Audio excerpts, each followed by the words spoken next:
The benefits are many.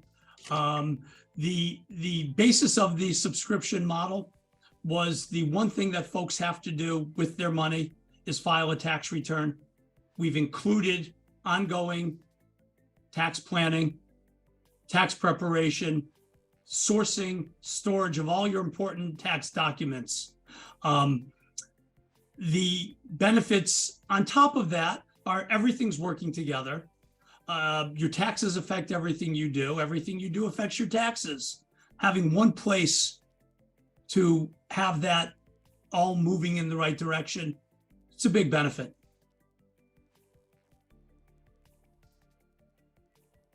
I think the biggest benefit is what we're going through right now in the stock market. I think most advisors rely on AUM. So if the market goes down 20%, your revenue and hence should go down around 20% unless you bring on new assets. With a subscription model, it kind of works in the opposite way, in that right now we're raising our clients' subscription fees because there's actually more things to do in this environment. You know, not only is the stock market going down, but you have inflation and you have a lot of different tax changes with the Secure Act 2.0. So these are non-stock market related things where you're able to increase your subscription fee. So while in the traditional realm of charging a 1% fee to manage clients' assets and you're liable on the ups and downs of the stock market, subscription model really takes that away, and it's really determined on each client's own particular situation and may not have to do anything with the stock market, and you can raise the client's fees constantly. So that's a big benefit of why Dan and I 27 years ago decided to base our practice on subscription-based financial planning. One of the other advantages or why we do a subscription is that there's a lot of folks who have got sales investment anxiety, meaning that they sit down with folks like us and they know they're going to be pitched something primarily on investment performance, which is important, of course. Don't lose money, make money for me. We're able to say, you know what? If anyone knew where to be and when, we'd all know her name, richest person in the world. We don't. In 27 years, I haven't figured out where to be and when. So let's take a look at how we can control things that are available to us. Tax savings, proper family guarantees, risk management, only paying for what you need, and every dollar has a name. Naturally, then, what often ends up happening is folks can come on, pay several $1,000s a year, leave their money where it is, get an investment policy, and then if they want to pay us for the time to manage it, then they migrate those assets over. You don't have to buy any financial product in our subscription model to be a subscriber.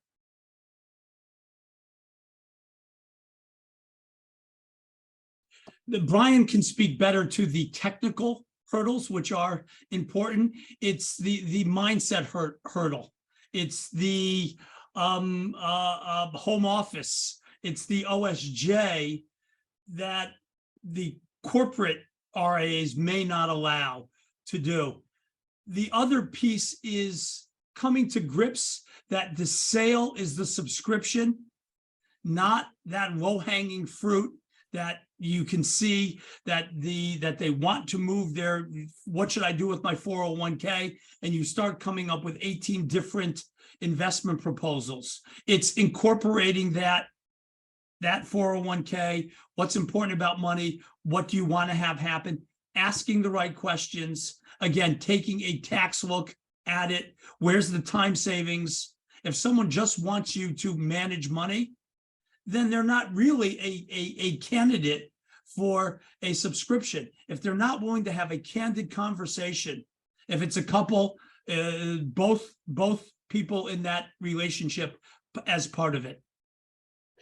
Those are excellent points, Dan. And from the technical point of view, I think a lot of advisors get really scared. Like, okay, if I'm with a broker dealer, I'm using a corporate IRA, can I do that? How do I set up my own RIA?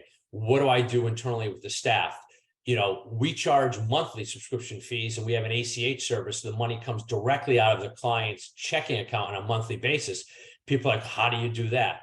So there's a lot of technical issues that go behind the fear of a lot of advisors. And what I tell people is the technical issues can always be solved very easily. But like Dan said, the biggest problem is your mindset. You got to get out of that sales mode constantly and now get into more value-driven and consultative mind frame. And I think that's the biggest hurdle that most advisors have to overcome. Another point is the practicality of setting this up. In our industry, I think, and Dan will agree, all the articles that are out there nonstop basically saying, oh, you should do a subscription model, and everybody wants to know how to do it. But from a practical point of view, nobody knows how to do it. And, we've been doing it for 27 years and doing it our way. I mean, Dan, what are some of the things that, talk about what we've been doing on the subscription model? The practical reality is that change is hard, and the financial world, we see changes very slowly. When we did it, we just we're saying, you sort of have to go, like in anything, decide that you're going to do it and do it, and make that the rule, not the exception. No one-offs. We're going to set up a subscription-based, and we had a consultant not too long ago, my boy Charlie, who said, are you a financial planning shop or are you an investment management? If you're a financial planning shop, then the subscriptions, are you selling subscriptions or are you selling investment management? Everyone is selling investment management.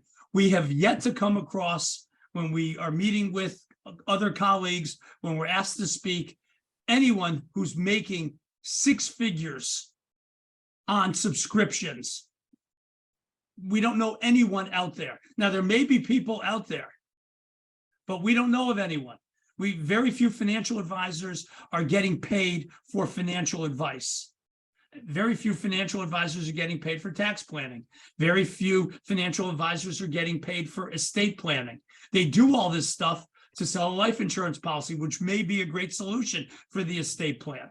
Investment management, helping people get diversified here. We're going to take over your money and get more diversified. We're going to become more tax efficient, but they have to.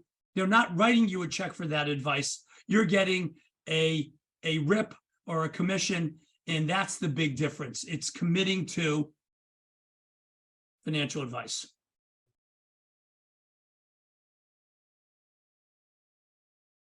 Absolutely. Absolutely. I mean, basically, we're setting up to help advisors the same way we help our clients with a subscription. We're just teaching the advisors different things than we're teaching our clients. And to be honest, that's what a subscription model is. Every client, you can individually tailor to themselves what they need. So we could do the same for the advisor.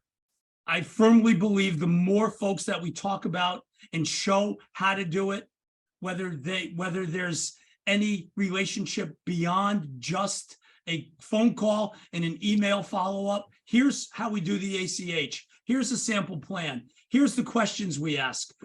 The more people that are doing subscriptions, the better off WMGNA will be, because we are the standard bearer of subscriptions. We've been doing it a long time. And every conversation, just like every conversation you have when you meet with someone, may not be a good fit, but we can help each other. You tell me what you're doing. Maybe there's something out there that we can incorporate. We'll tell you what we're doing.